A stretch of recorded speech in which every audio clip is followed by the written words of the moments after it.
सभी संसार के मूल पापों में से जो मनुष्य शिव का भजन करते हैं वो मनुष्य सभी पाप में से मुक्त रहता है। ऐसा शिवपुराण ग्रंथ में ब्रह्मा ने नारद जी को बताया था। शिव नाम कुंठर्ण विनाशन जायते ध्रुवम। शिव जी का नाम तो एक कुवाड़े का काम करते हैं, जड़मूल में से पाप को उखाड़ कर फेंक देते हैं। शिवपुराण ग्रंथ में तो वहां तक कहा असंख्य पर्वत समान जिन्होंने पाप किया है वो भी मनुष्य जो शिव जी का भजन करते हैं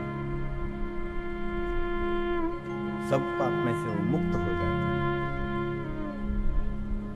महादेव का नाम का क्या महिमा कोई जान नहीं सकते। और हम सभी मानते हैं कि कर्मों के बंधन तो भोगना ही पड़ेगा, जो कर्म किया है फल भोगना ही पड़ेगा। लेकिन शिव एक ऐसे देवता हैं कर्म के बंधनों में से मुक्त कर सकता है। लेकिन शिव महापुराण आधारित बहुत बातें कही ब्रह्मा ने कि जो शिव जी का भजन करते हो मनुष्य कर्म से बहुत सारे कर्मों के बंधन से मुक्त हो सकता है। कर्म की गति न्यारी,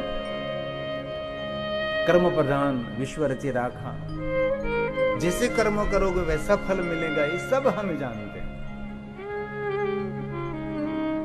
बुरे कर्म, संचित कर्म, बहुत सारे कर्मों के बाद भी है ना, जन्म जन्मांतर के बहुत सारे कर्म पड़े हैं, बहुत सारे जन्म जन्मांतर के पाप स्टॉक में पड़े हैं।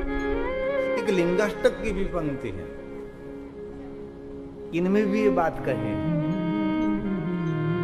एक जन्म नहीं असंख्य जन्मों का पड़ा हुआ पाप शिव भजन करने से ये जलकर भस्म हो जाएगा।